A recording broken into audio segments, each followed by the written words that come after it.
Arkadaşlar merhaba, Köpek İşleri Müdürlüğü'ne hoş geldiniz. Bugünkü konuğumuz Fatih Çokcan. Fatih hem Köpek Irkları ve Kinoloji Federasyonu'nda AS Başkanımız hem de Kangal Çoban Köpeği Derneği AS Başkanı. Hoş geldin Fatih. Hoş bulduk, merhaba. Nasılsın? Teşekkürler, sen nasılsın? Teşekkürler, ben de iyiyim.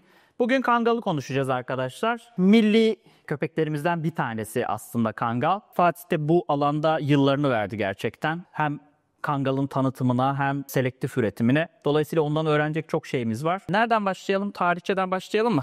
Başlayalım. Yani açıkçası çok böyle sonuçta Doberman'ın içindesin özellikle. Doberman'daki gibi şu tarihte şu başladı şu oldu gibi bir şey değil. Çünkü çoban köpeği ve işiyle var olan bir hayvan olduğu için yüzyıllarca bizim Türklerin de göçleriyle beraber var olan bir şey. Bizim kabullerimiz var bu konuda. Yani bu köpek Orta Asya'daki sürü koruma köpeklerinden bir tanesi. Ve onların bir boyu olarak baktığımızda da işte Türk boylarının Sivas bölgesine gelip de getirdiği boz renkli, açık ve koyu olmak kaydıyla karabaş maskeli köpekler topluluğu. Yani bu yüzyıllardır var. Çok eski fotoğraflarımız, çok eski kanıt diyebileceğimiz şeyler de var. Ama şu tarihte şu oldu, şu köpekle başladı bu iş dediğimiz bir geçmişimiz çok fazla olmamakla beraber ırk tipi ve köpeği gördüğümüzde bu köpek Kangal'dır diye bildiğimiz bir şey çok yüzyıllardır var olan bir köpek türü. Peki kaç yıllık bir tarihi var tahminen? Bunu söylemek çok zor çünkü çobanlık yapan köpekler ve Orta Asya'dan gelen köpekler olarak baktığında yani bir sürü kaynak var. Kaynaklarda tarihler de söyleniyor ama kaç yıllık diyebildiğimiz bir nokta olmasa da yüzyıllar diyebileceğimiz bir noktadayız. Çünkü Türklerin Orta Asya'ya göçü ve geliş zamanına baktığınızda zaten bu yüzyıllardan çok fazlasına varıyorsunuz işin sonunda.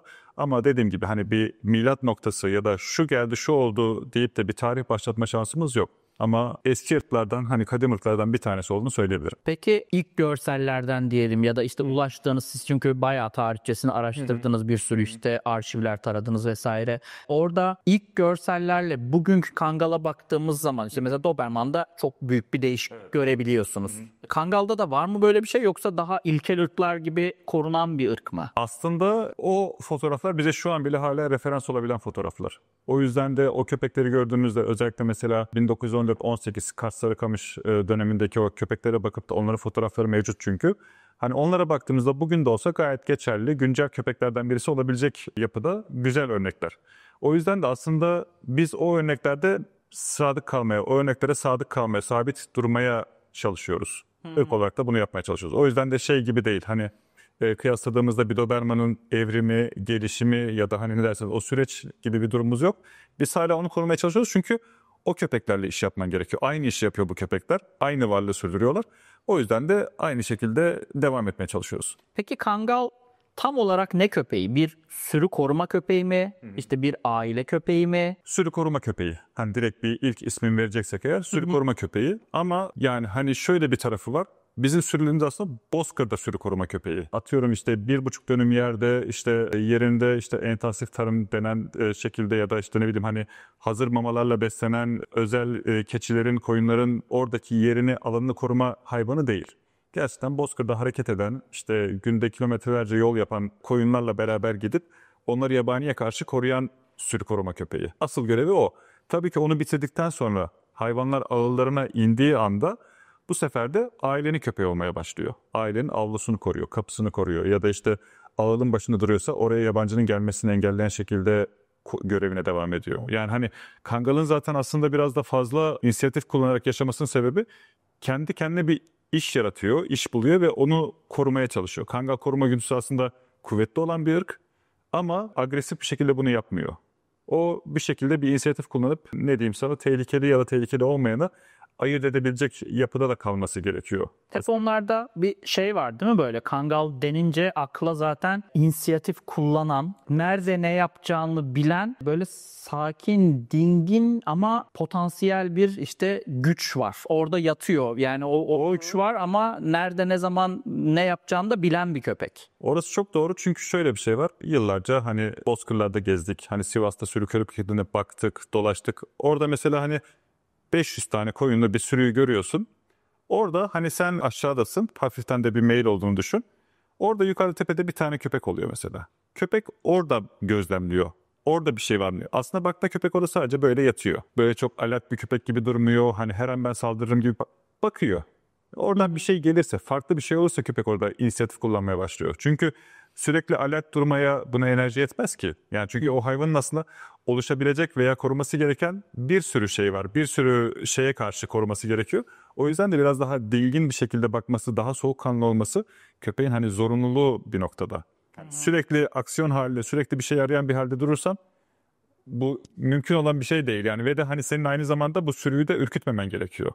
Sürüyü de her an hani biz panikteyiz, telaştayız hissiyatını vermemen gerekiyor. Bu yüzden de Kangal'ın o karakteri aslında işiyle çok birebir örtüşerek geliyor. Kangal'ın sınıfında Kangal gibi sürü koruma köpeği olarak başka neler var? Mesela örnek olarak en çok bilinen Orta Asya çoban köpeği, alabay dediğimiz köpek. Ama burada mesela hani bir tık bir ayrım da yapabiliriz. Yakın olan köpek aslında biraz daha Türkmenlerin, biraz daha Kazakların hala işçi olarak kullandığı köpekler. Biraz daha mesela Rusya'daki işte atıyorum 100 kilo, 110 kiloluk bir Orta Asya çoban köpeğinin bu işi yapma ihtimali çok fazla mümkün görünmüyor. Ama hani hala işte koyunculuğun var olduğu, çünkü orası da aslında bozkır, Orta Asya bozkırlarında ki köpek aslında Kangal'la aynı görevi yapıyor. Balkanlarda da bununla alakalı ırklar var. Hani Sırbistan Şarpları nasıl diyebiliriz? İşte Bosna Hersek ve işte Hırvatistan'ın Tornyak dediğimiz ırkı olabilir. Kafkas çoban köpeği olabilir Gürcistan'daki ve Rusya'daki yine Sovyet bölgesindeki ülkelerde. Bu ırklar aslında Kangal'la hani bir çeşit iş arkadaşı, belki de hani köken olarak daha geriye gittiğimizde bir yerde birleşen ve ayrılan ırk grupları olabilir. Bunların içinde en kompaktı Kangal mı peki? Çünkü saydığın köpeklerin çoğu bayağı dev köpekler. Aslında değil. Şöyle baktığımızda alabaydan sonra gelen köpek Kangal ebat olarak. En büyük olarak baktığımızda. Kafkas çoban köpeği aslında sosyal medyanın da desteğiyle ve o tüylerin de desteğiyle tabii ki dev gibi bir köpek görünüyor. Ama aslında ırk standartına ve ırkın çalışan haline baktığımızda Kangal'dan daha geride bir köpek. Daha az bir köpek yani ebat olarak söylüyorum. Ya da mesela Tornyak güzel boylu bir köpektir ama hani maksimumlarda yani Kangal'la çok yakın ebatlarda köpeklerdir. Ülkemizde Akbaş var. Akbaş da yine Kangal ebatlarına oldukça yakın ama bir tık aşağıda diyebileceğimiz Kangal'dan büyük örnekler olmakla beraber ortalamaya vurduğumuzda bir tık aşağıda diyebileceğimiz bir ırk. O yüzden Kangal aslında yeterince çoban köpekleri yani çoban koruma köpekleri arasında yeterince büyük bir ırk. Bugünkü durumuna baktığımızda Kangal'ın yani geçmişten bu zamana ciddi bir değişim yok dedin aslında. Şöyle bizim Kangal bakış açımızda aslında çok ciddi bir değişim yok. Ama Kangal geçmişten günümüze görevini mi, insanlar için işlevini değiştirdi diyebileceğim bir noktaya vardı. Çünkü eskiden birçok ırk için belki böyleydi ama Kangal köpeğiyle alakalı maddi bir değer çok yüksek değildi. Çok fazla da üretim de yoktu. Köyde doğru köpekler üretilir. Sadece işini yapan. İşini yapan köpekler yaşar hatta bir noktada. Hani yavrularda bile ciddi bir erken seleksiyon ve erken eliminasyon oluyordu. Ama şu an maddiyatla da beraber işin gerçeği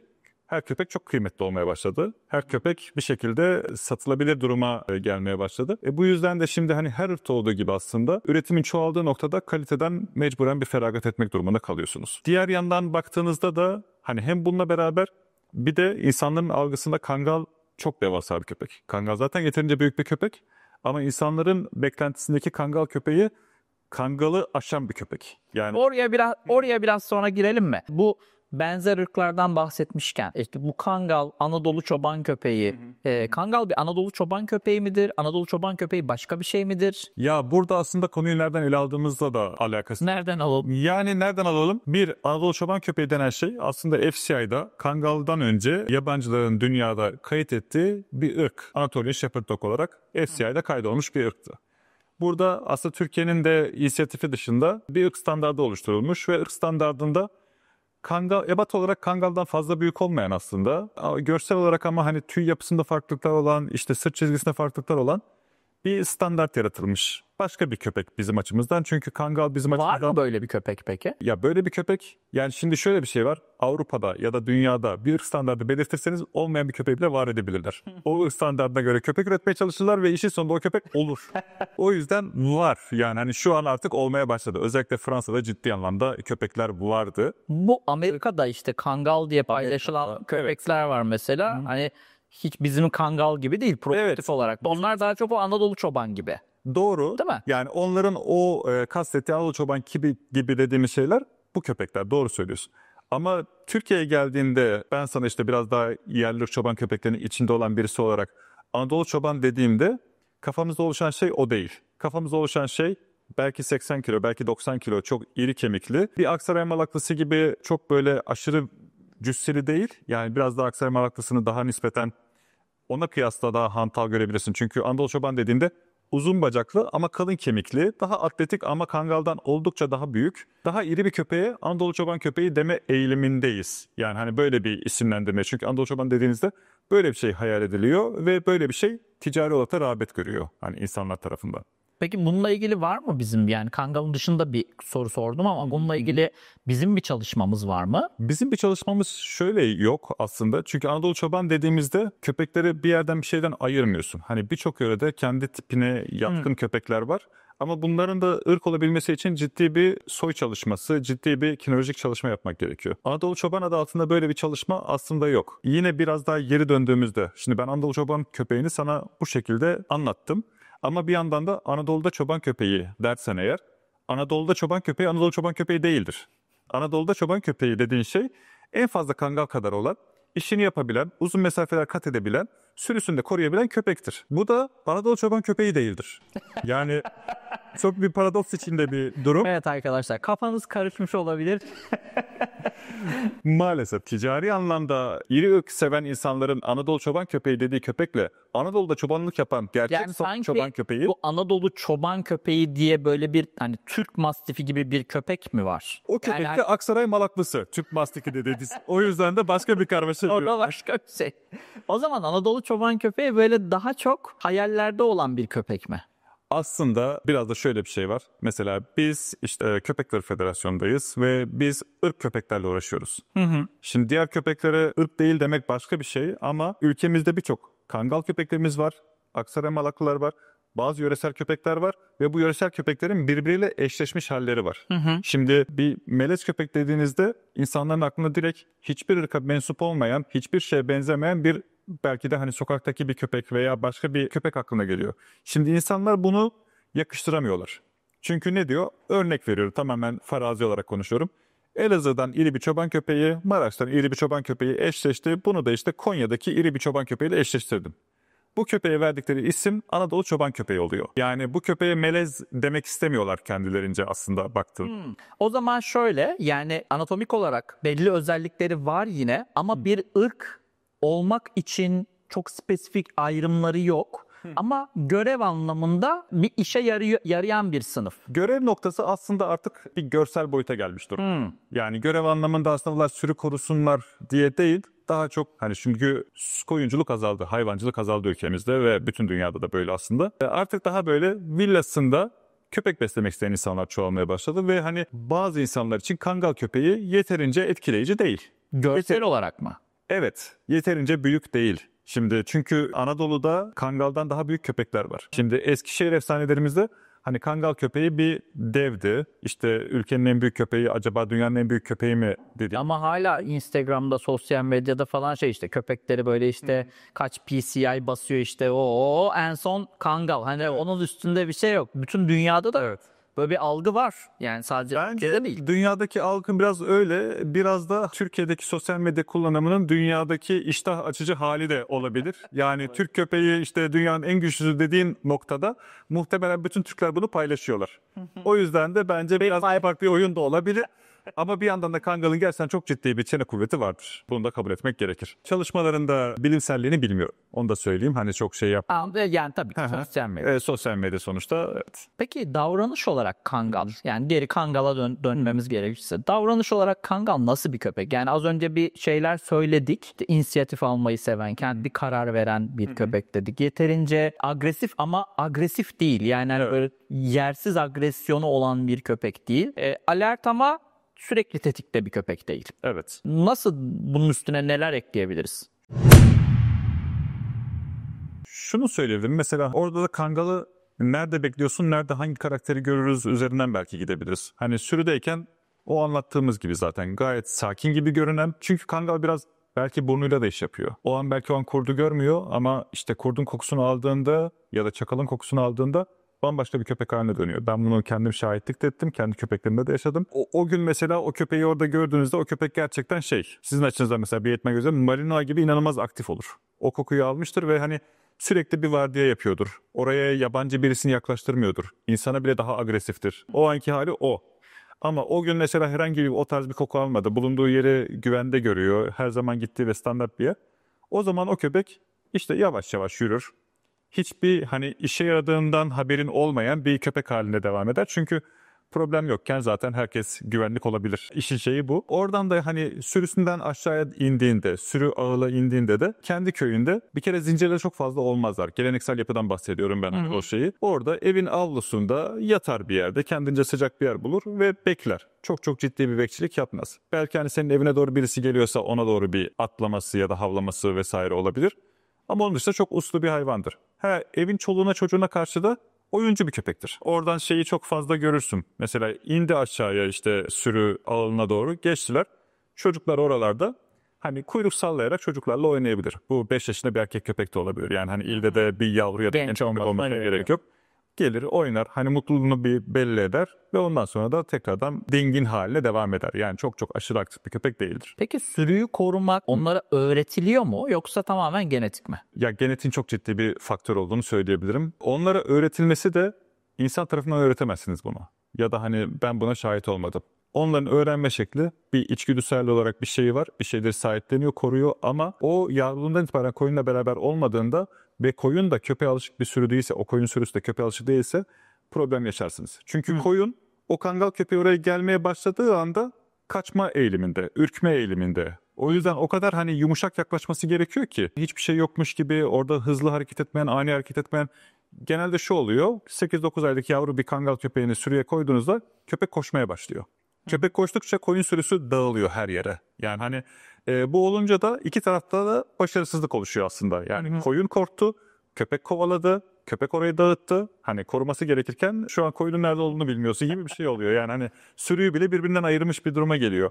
O yüzden de genelde köpek köpekten öğreniyor. Bu hani annesi babası olabilir, ataları olabilir. Hatta geleneksel yöntemde işte ağılın dibinde köpeklerin bir yeri olur. Orada köpekler dünyaya gelirler. Yakın zamanda o koyunları seyrede anne babasının o koyunlara karşı davranışını göre aslında köpeğin köpeği eğitmesi sistemi. Yani insanın onu öğretmesi çok kolay bir şey değil. Ya da hani benim dediğim örnekle de karşılaştıysan biraz daha artık hani hem koyun sürüsünün hem köpeğin bir şekilde zaman içinde birbirine alışması için sabır göstermen gerekiyor. Peki biz hani Kangal bir işte çoban köpeği, sürü koruma köpeği dedik. İşte Doberman da işte bir insan koruma köpeği ama biz Doberman'ı artık günümüzde çok azı gerçekten işini yapıyor. Çoğu artık ev köpeği olarak. Evet yine sportif köpekler karakterinden çok bir şey belki kaybetmedi, enerjisinden bir şey kaybetmedi ama farklı kullanım alanlarında yer alıyor. Peki Kangal'da var mı böyle bir şey? Olabilir mi? Olmalı mı? Bu ırka zarar veren bir şey mi? Ya şöyle şimdi her sürüye bir kangal verdiğimizde dünyada milyonlarca kangal işsiz kalır ve boşta kalır. Yani bu bir gerçek. Bu noktada kangal bir bahçede yaşayabilir. İlle de bir hani koyunun olması lazım vesaire falan noktasına gitmeye belki çok fazla gerek yok. Ama kangal köpeğine belli bir alan sağlamanız gerekiyor. Veya hani alan sağlayamadığınız noktada da gerçekten kendinizden feragat etmeniz gerekiyor. Düzenli gezdirmeniz gerekiyor. Bu böyle şey gibi değil. Hani bazı ırklarda işte Border Collie ya da Malinois yani 15 dakika çok ciddi aktif deli gibi koştur getir bilmem ne yap değil. Ama Kangal hani dingin bir şekilde de olsa gerçekten uzun bir yürüyüşü, günlük bir düzenli gezmeyi isteyen bir ırk. O yüzden de bunu seni sağlaman için senin kendinden feragat etmen gerekiyor. Şimdi yapacaksın ki Adapte olabiliyorlar mı şehir atmosferine? oluyorlar. Yani benim köpeğim yaşadı benimle. Şehir içinde de yaşadı. Hani yazdığımız vardı nispeten şehrin dışında diyelim. Okey ama işte yarışmaya gittik. Otelde benimle beraber kaldı. İşte oradan çıktı. Şehir içindeyiz. Beraber gezdik. Mutlular mı peki? Hiçbir problemleri yok. Mutlular. Çünkü hani kangal köpeği aslında tamam koyunlarla beraber vesaire falan ama sahibine de bir noktada düşkün bir köpek. Yani sahibinin yanında olmak onları mutlu etmeye bir noktada yetiyor. Ama tabii ki kangal büyük ırk bir köpek. O yüzden de sizin ona doğru alanı vermeniz gerekiyor. O doğru alanı verdikten sonra ve doğru egzersiz zamanını ayırdıktan sonra mutlu olması çok problemli bir köpek değil. Yani Egzersiz dediğimiz koşu mu yoksa yürüyüş mü? yürüyüş ve mümkünse bir yerde hani serbest bırakabildiğim bir alan varsa kendince şey. Çünkü orada da zaten hani deli gibi koşarak ya da işte hani at getir oynayarak falan değil. Kangal etrafı daha çok koklama diyeyim ya da hani etrafta gezerek hareket etmeyi sever. Mesela ben şöyle bir avantajımız vardı. Sahilde gezdirme gibi bir şansım var benim. Ben köpeğin ipini çıkardığımda köpek benimle mesafesi 30 metre, 40 metre, 50 metre kadar en fazla oluyor ama şimdi ben orada işte 1 kilometreyi alana kadar kangal köpeği her yeri geziyor. Yani o bizim için yetiyor. O orada koşuyor mu dersen Orada koşmuyor ama benim kayışımdan daha hızlı gidiyor. Gidiyor, geliyor, bir yere şey yapıyor, işte bir yere takılı kalıyor 30 saniye. Ondan sonra hızlı bir şekilde bir yere doğru dönüyor falan. Bu ona serbest bıraktığında yeterli oluyor bir noktada. Ya zaten benim deneyimlerim böyle Kangal'ın çok işte topla bilmem neyle oynayan bir köpek değil. Değil. Çok iyi. Ya böyle gidiyor, attığın şey ne attın diye bakıyor, sonra diyor ki bu ne? Muhtemelen sana getirmiyor bile. Batıyor, görüyor ve Bu ne? geri dönüyor Onu yani. da ağzına bile almıyor. Hani onun işte uğraşıyoruz falan ama diğer köpekler gibi değil kesinlikle. Yani bir amaç olmalıymış gibi. Yani attım bunu ama Evet. gerçekten Yani bazen evet öyle. Yani hani burada mantıksız olan ben miyim, Kangal mı diye sorguluyorsun açıkçası yani. Çünkü ben ona top attım ve getirmesini bekliyorum. Niye attım o zaman gibi. Köpek aslında sana onu sorguluyormuş gibi hissettiriyor. aynen öyle dönüp bir bakışı var onun yani. Evet. Beni niye buraya kadar yordun? Evet. Peki diğer köpeklerle nasıl arası? Diğer köpeklerle arası hani genellikle ya da ben kendi şahit olduğum mu diyeyim, kendi yetiştirdiğim köpekler mi diyeyim, problemsiz. Ama hani burada şunu söyleyemem ben. Hani al getir işte bir tane Rottweiler Kangal yan yana getir, hiçbir şey olmaz. Bunu söyleyemem. Tabii ki sonuçta erkek köpek dominasyonu diye bir şey var. Ne bileyim hani yetiştiriliş biçimi var vesaire falan. Ama hani yine hani geriye dönüyorum. Geleneksel yapıya geri dönüyorum. Sürüsünde işte yetişkin bir hale gelmiş. Sürüsünde çalışmış, her şeyini yapmış vesaire. O köpeği yarışmaya getirdiklerinde insanlar. Ama bu arada şu da önemli. O köpeği getirmiş derken hani sürüsünde taş atılarak götürülmüş köpek değil. Hani sahibiyle ya da çobanıyla bir bağı olan ama nasip sürekli çalışmış, ömrü boyunca çalışmış bir köpek. Gerçekten mental olarak görebileceğin en iyi köpeklerden bir tanesidir. Hani bu sadece Kangal olarak söyleyemem, bütün köpekler arasında kafası en rahat köpeklerden bir tanesidir. Ve yarışmaya getirdiğinde de hani sanki sen o köpeği yıllardır çalıştırıyormuş, bu ringlere hazırlıyormuş gibi hissedersin. Uyumlu yani. Evet ama mesela şu da var. Hani ben bunu böyle söylerken bir sürü tezat örneklerini de anlatabilirim. Çünkü şu oluyor. Köpek bölgesinde hani sürüsünde çalışırken insana her zaman ihtiyaç duymaz. O köpek orada sürüsünde çok iyi çalışıyordur. Hatta kurtçuluk dediğimiz kurt boğma hikayesinde de hani çok ciddi başarıları vardır. Ama sahibinin öyle bir yapısı vardır ki köpeğe ömrü hayatta dokunmamıştır. Ömrü hayatında köpeği şımartmamıştır. Ömrü hayatında köpeğin kafasına elini sürmemiştir. Şimdi o köpek senle burada alışmıyor. Hatta ömrü hayatında ipe bağlanmamıştır bile. Yani hani kayışta da gezmemiştir. Şimdi sen o köpeği alıp da yarışmaya getirdiğinde o köpek de sana eziyet olabilir. O başka bir şey. Hani o köpekte çalışıyor gibi değil. Bunun cevabı o değil. Doğru çoban bile olsa fark etmez. Hani doğru çoban köpeğiyle iletişimde ve köpek ömrü boyunca çalışmış, mental olarak kafası sağlam bir köpek yarışmaya getir, gerçekten kıskanırsın. Güzel. Peki Kangal'ı Kangal yapan karakteri mi, anatomisi mi, fiziği mi? Şimdi ilk anda bir köpeğin karakterini anlayamıyorsun. Baktığında bu köpek Kangal mı değil mi diye fiziğine bakıyorsun tabii ki. Ama bir tarafı biraz daha eksik olacak. Neresi eksik olsun dersen tabii ki fiziği biraz daha eksik olsun. Biraz da şöyle bir şey de var. Karakter ve fizik aslında birbiriyle örtüşen şeyler. Şimdi fizik karaktere yardım etmiyorsa eğer o karakter de gereksiz ve boş bir şey de olabiliyor. Yani örneğin şöyle söyleyeyim. Köpeğin doğru bir Kangal karakterinde, muhteşem bir karakterde. Ama köpek aşırı küçük ya da aşırı büyük. O kadar büyük ki hantal kalmışlar. Köpek inanılmaz bir bekçilik yapmak istiyor ama oradan oraya gitmesi Yani çok uzun zaman alıyor. Önde beyazlık var. Bu bir karakterini bozmaz. Hani görsel Ama ciddi kusur olarak geçiyor. ciddi kuzu tamam ama bu köpeğin karakter olarak bir şey yapmaz. Şöyle söyleyeyim. İşte kendi koyuna saldırıyor köpek.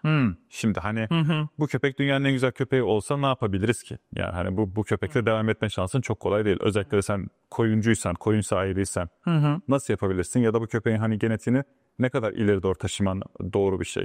O yüzden de hani o genetik olmazsa daha doğrusu karakter olmazsa olmaz. Ama görsel de şimdi bir de şu da var. Evcil hayvan sahibi olarak mı bunu tartışıyoruz yoksa yetiştirici olarak mı? Çünkü yetiştirici olarak bu ikisi hani ayrılmaz bir bütün. Orada hem karakterli köpeğin olmak zorunda hem de güzel ve karakterli köpeğin olmak zorunda. Ama köpek sahibi olacaksan ben ve bir köpek sahibi olmam gerekiyorsa karakter olmazsa olmaz.